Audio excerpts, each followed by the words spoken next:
ଶ୍ରୀକୃଷ୍ଣ ଲୀଳା ପ୍ରସଙ୍ଗ ବିଚାର କଲାବେଳେ ଯେଉଁ କାବ୍ୟ ପ୍ରଥମେ ଆମ ମନକୁ ଆସେ ସେଇଟା ହେଉଛି ଶ୍ରୀମଦ୍ ଭାଗବତ, ଯାହାକି ଓଡ଼ିଶାର ବେଶ ଜନପ୍ରିୟ ଗ୍ରନ୍ଥ। ତାର ସ୍ରଷ୍ଟା ହେଉଛନ୍ତି ଅତିବଡ଼ି ଜଗନ୍ନାଥ ଦାସ।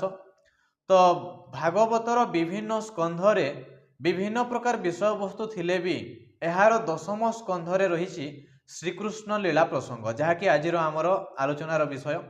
ଆଉ ଦଶମ ସ୍କନ୍ଧର ଗୋପ ଲୀଳାରେ ବିଶେଷ କରି ଏହି ଧନୁଯାତ୍ରା ପ୍ରସଙ୍ଗଟା ରହିଅଛି। ଗୋପ ଲୀଳାରେ 48ଟି ଅଧ୍ୟାୟ ରହିଛି।